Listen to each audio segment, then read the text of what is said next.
आज मैं बात करूंगी एक पॉपुलर इंडोर प्लांट जिसका नाम है एरिका पाम। एरिका पाम देखने में बहुत सुंदर लगता है और इसको लगाना भी बहुत इजी है। बस थोड़ा सा केयर और कुछ गलतियां अवॉइड करनी चाहिए तो ये हमेशा ग्रीन रहता है। मैंने शुरू में कुछ गलतियां की थी जिससे मेरा प्लांट ऑलमोस्ट डेड हो चुका था और आज मैं वही बात करूंगी क्या क्या चीज़ें नहीं करनी चाहिए, क्या चीज़ें अवॉइड करनी चाहिए, किस तरह से इसको लगाएं जैसे कि प्लांट्स हमेशा हेल्दी रहे।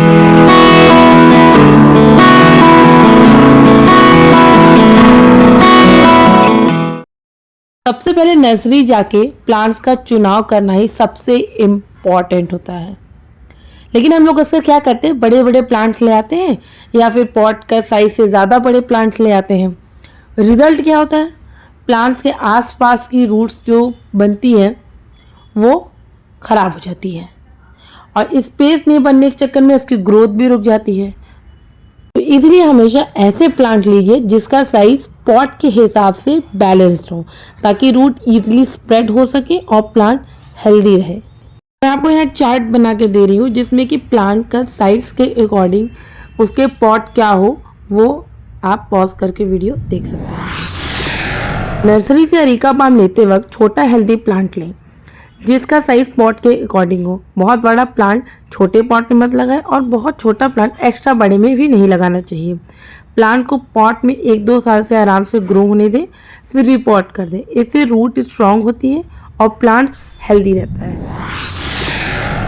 एरिका पाम के लिए वेल ड्रेन और लाइट मिट्टी होनी चाहिए जिसमें 40% गार्डन सॉइल बेस सपोर्ट के लिए, 30% कोकोपीट मॉइस्चर रिटेन करेगा बट वाटर लॉगिंग नहीं होगा, 20% वर्मी कंपोस्ट न्यूट्रिएंट्स के लिए और 10% सैंड या फर्टाइल ड्रेनेज इम्प्रूव करने के लिए।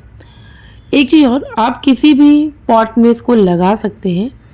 आप चाहे प्लास्टिक ले सकते हैं, चाहे आप इसमें आप टेरिकोटा का भी ले सकते हैं, ये किसी में भी लग जाएगा। बस आपको इसकी जो मिक्सचर है सॉइल का वो अच्छे से बनाना चाहिए। और बहुत जब आपका मिक्सचर बन जाए ना, सॉइल प्रिपेयर्ड इसका हो जाए, तो मिट्टी बहुत दबा दबा के नहीं भरेंगे पॉट में, एकदम वेल ड्रेन और लूज मिट्टी होनी चाहिए।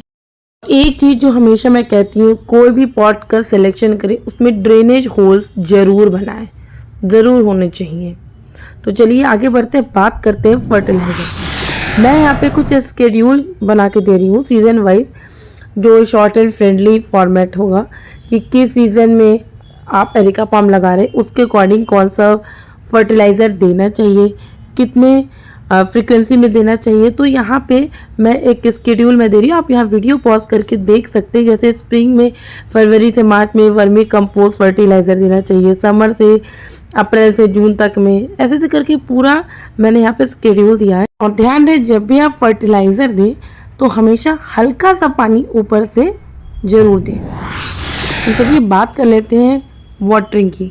एरिका पाम को बहुत ज़्यादा पानी नहीं देना चाहिए। आप इसकी मिट्टी को ऐसे दबा के देखेंगे, अगर वो बंध रही है तो इसका मतलब इसमें पानी की ज़रूरत नहीं है। जब आपकी टॉप लेयर जो सूख जाए तब आप इसमें पानी ज़रूर स्प्रेड करें। और हाँ, इसकी पत्तियों पे भी पानी स्प्रेड करें, इसकी पत्तियों को टाइम टू टाइम क्लीन करते रहें। तो बात करते हैं सनलाइट के बारे में। एरिका पाम जिसे कहते हैं सब लोग की इंडोर प्लांट है, बिल्कुल भी नहीं, ये कम्प्लीटली इंडोर प्लांट नहीं है। इसे पार्शियल सनलाइट की ज़रूरत होती है। बेस्ट होता है ब्राइट इनडायरेक्ट लाइट या फिल्टर्ड सनलाइट। मैंने पहले इसको अपने रूम के अंदर रखा था, कम्प्लीटली इंडोर, कोई भी उसमें ब्राइट लाइट नहीं आ रही थी तो सूखना स्टार्ट हो गया था। फिर जब मैंने इसे अपने बालकनी में रखा जहाँ पे अच्छी खासी ब्राइट लाइट आ रही थी और डायरेक्ट सनलाइट भी नहीं से पड़ रही थी, तो ग्रोथ इसमें बहुत अच्छे से हुई। तो मैंने ये जो गलती की थी यही थी कि मैंने इसे कम्प्लीटली पूरी तरीके से इंडोर रखा, तो इसके रिजल्ट भी जो था बहुत ग्रोथ इसकी रुक गई थी। मगर जब मैंने इसे बालकनी में रखा, ब्राइट सनलाइट इसे मिली, पार्शियल सनलाइट, इसकी ग्रोथ बहुत अच्छी हुई। कोशिश करें कि इसे ब्राइट लाइट जरूर दें। अगर स्टेम या पत्तियों में येलो स्पॉट्स दिखने लगे या स्टेम येलो होने लगी तो समझो कीड़े का अटैक हो चुका है। मगर इस पर घबराना नहीं चाहिए। स्प्रे करना है आपको गार्लिक वाटर। 1 लीटर पानी में कुछ लहसुन क्रश करके इसे बॉईल कर दीजिए अच्छे से, और ठंडा होने के बाद इसे पत्तियों पे, रूट्स पे अच्छे से स्प्रे कर दें। आप चाहे तो लहसुन जो आप छीलते हो उस छिलकों को पानी में 1 दिन के लिए रख दीजिए और डायरेक्टली आप रूट्स के पास भी इसमें डाल सकते हैं। मैंने भी यही किया है। लगातार इसको यूज़ करने से ना कीड़े जो अटैक होते हैं वो ख़त्म हो जाते हैं पूरी तरीके से। एक टाइम पे मेरे अरेका पाम जो है ऑलमोस्ट डेड हो चुके थे, उसमें कोई जान नहीं थी, पत्तियां पीली पड़ गई थी, सूख रही थी। तो मैंने ऐड किया इसमें ह्यूमिक एसिड।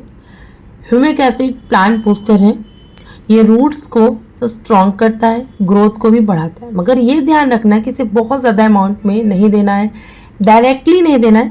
मैंने यहाँ पे लिख दिया है, आप चाहे तो वीडियो पॉज करके देख सकते हैं कैसे कैसे देना है। और हाँ, अगर आप कोई भी ह्यूमिक एसिड ले रहे हो तो पैकेट के पीछे लिखा रहता है, बट इसे 30 से 40 दिन में एक ही बार देना है। बहुत ध्यान से, आधा चम्मच 1 से 2 लीटर पानी में बहुत है, एक बार महीने में देना है इसे। तो अब इसको देने के बाद देखिए ग्रोथ जो है मेरे अरेका पाम की बहुत अच्छी हो। अगर आपको लगता है कि अरेका पाम को सिर्फ बालकनी में या आउटडोर में ही रखना है तो ऐसा ज़रूरी नहीं है। जब आपको लगता है कि गेस्ट आ रहे हैं या घर में थोड़ा सा फ्रेश ग्रीन टच चाहिए तो इसको कुछ दिन के लिए इंडोर ले आइए।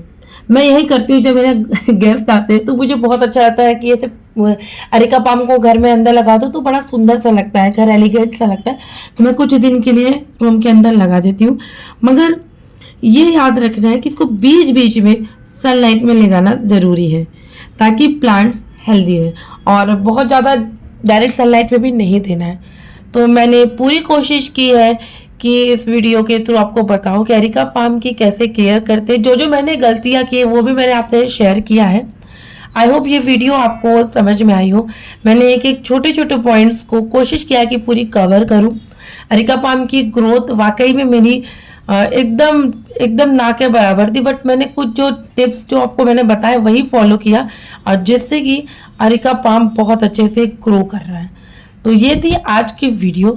अगर आपको पसंद आई हो तो please like, share and subscribe, और जो भी आपके पास क्वेरीज हो कमेंट में ज़रूर बताइएगा। Bye bye and happy gardening.